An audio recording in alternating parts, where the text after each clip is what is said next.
Just by show of hands, how many of you guys at some point in your life were a child? All right. Just making sure. Gary's question me. You were a child. Legally speaking, you were a child at some point. When you think about that time when you're a child. Your parents make the rules for you, and you might throw tantrums if you were firstborn like me, but ultimately you do what they tell you. They have the authority in your life. They make your decisions about how much money in your allowance you have, if any.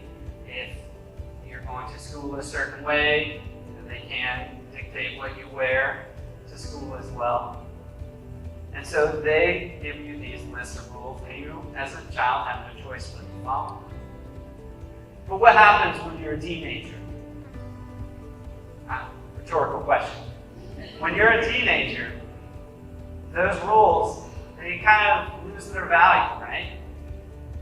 And I can say that with confidence, not because I think that everybody has a rebellious phase, but it's how it's designed, because our kids, when we set the rules for them, that's all that they need until they start to reach this phase where they start to become adults and where they desire not just to have rules to follow, but they want to actually be able to make some rules on their own. They want to have more authority. That's what becoming an adult is all about, right? Is being able to make the rules for yourself, is being able to have authority over your own life.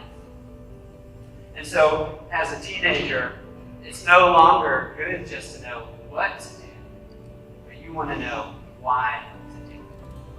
It's no longer good to know what rules to follow, but we need to know why we need to follow those. And what Paul is saying is it's just like that in our spiritual lives, that this marriage to the law in which we all grow up from within, it does have good work to do, and we'll learn about that in the next coming weeks. But it's never intended to be the only thing that watches over us, because there will be a point in which the law is not enough to give happiness to us. We need to know why, not just what. And so that's when the law has protected us from so long fades away, and we begin to serve God. And it says it at the second part of verse 6, it says it plain as day. He says that we serve in the new way of the Spirit, not in the old way of the written code. So what it's saying is we're not following the law anymore. We're not following the what. We're following the principles behind it, the why. And how we do that is through walking God's Spirit.